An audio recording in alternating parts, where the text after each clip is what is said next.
Al llegar ahora al capítulo 2, vemos que el retorno del pueblo tiene lugar bajo la dirección de Zorobabel. Notemos lo que nos dice el primer versículo del capítulo 2 del libro de Esdras. Estos son los hijos de la provincia que subieron del cautiverio, de aquellos que Nabucodonosor, rey de Babilonia, había llevado cautivos a Babilonia, y que volvieron a Jerusalén y a Judá, cada uno a su ciudad. Aquí encontramos un detalle de aquellos que regresaron, y es una lista bastante larga. Y vamos a fijarnos nada más que en el comienzo, ya que no creemos que vayamos a leer todo lo que aquí se dice. Pero quisiéramos que usted note la última parte de este versículo 1, que dice que ellos eran aquellos que habían sido llevados cautivos a Babilonia y que volvieron a Jerusalén y a Judá, cada uno a su ciudad.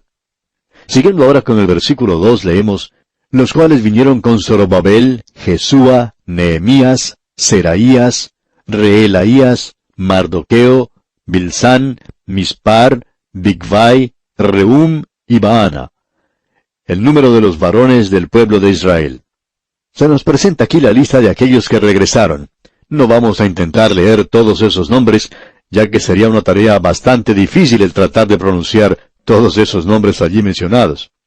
Los nombres hebreos ya eran bastante difíciles hasta el momento del cautiverio, y ellos se complicaron más aún, porque ahora se han incluido nombres que pertenecían a los idiomas persa y de Babilonia.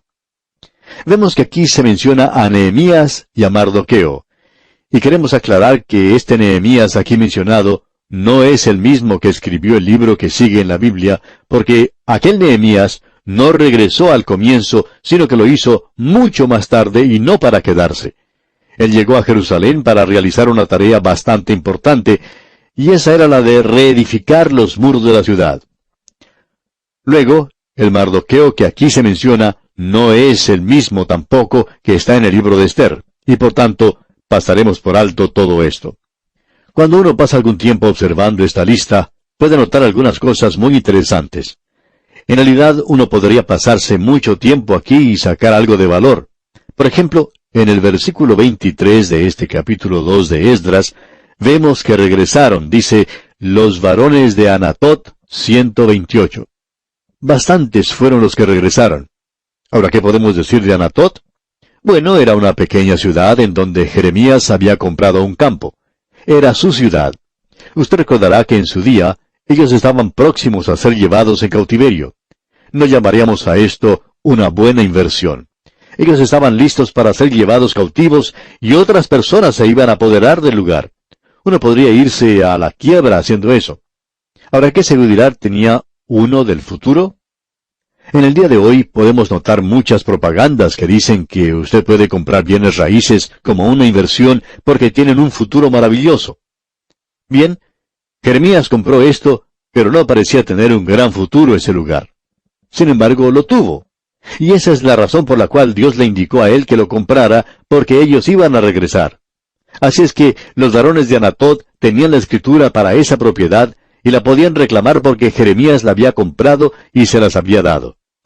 Parecería algo bastante ridículo en los días de Jeremías, y estamos seguros que los expertos en bienes raíces le habrían aconsejado que no la comprara, pero él no los escuchó. Usted puede leer esta historia allá en el capítulo 32 del libro de Jeremías. Por supuesto que nosotros más adelante vamos a poder comentar sobre esto. Así que es muy interesante poder leer aquí que los hombres de Anatot regresaban para reclamar sus posesiones, y qué hermoso es esto. Es algo de donde podemos sacar hermosas lecciones espirituales. Usted puede notar también que uno puede tener parte en esta gran empresa. Algunos han regresado para reedificar el templo. Otros han sido llamados para predicar la palabra de Dios. Algunos han sido llamados para salir como misioneros. Pero esto no le quita que los demás creyentes no tengan responsabilidades. Ellos también tienen sus responsabilidades. Luego tenemos aquí algo que es maravilloso, y es que un día nosotros seremos recompensados. La obra de cada uno será inspeccionada con eso en mente. Todos nosotros vamos a tener que presentarnos ante el trono del Señor Jesucristo. De eso habló el apóstol Pablo allá en el libro de Corintios. Y cuando a mí me toque estar frente al trono de juicio, no quiero que Él me acuse. No quiero que Él me diga que todo lo que he hecho era madera, heno y hojarasca, y que todo eso será destruido por el fuego. Yo quiero tener allí un poco de oro, y eso es lo que hace de esto algo maravilloso. Bien, continuando con nuestra lectura en este capítulo 2 de Esdras, encontramos algunas cosas que son bastante penosas, como podemos apreciar cuando leemos el versículo 62. Veamos ahora lo que dice el versículo 41 de este capítulo 2. Los cantores, los hijos de Asaf, 128. Podemos apreciar que 128 cantores regresaron a Jerusalén. Se aprecia que el espíritu de alabanza estaba en sus corazones y en sus vidas, y por tanto tenían mucho de qué cantar. Había mucho más de ellos que de los levitas que regresaron. Y ahora llegamos a los versículos 61 y 62. Y de los hijos de los sacerdotes, los hijos de Abaía, los hijos de Cos, los hijos de Barzilai, el cual tomó mujer de las hijas de Barzilai Galaadita, y fue llamado por el nombre de ellas.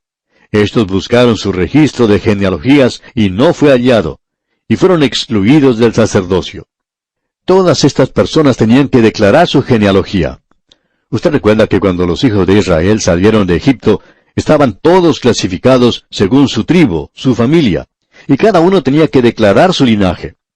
Si una persona llegaba y decía, bueno, yo creo que soy el hijo de tal y cual persona, y creo que tal y cual mujer es mi madre, y espero que eso sea verdad, y que yo voy a trabajar en esto mucho, y voy a hacer quizás lo mejor que pueda, etcétera, etcétera.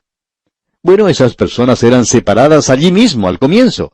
Ellos no tenían ningún lugar en la nación de Israel. Usted tenía que declarar su árbol genealógico, y si no lo podía hacer, entonces quedaba fuera. Esto es algo que en el día de hoy el Hijo de Dios tiene que saber.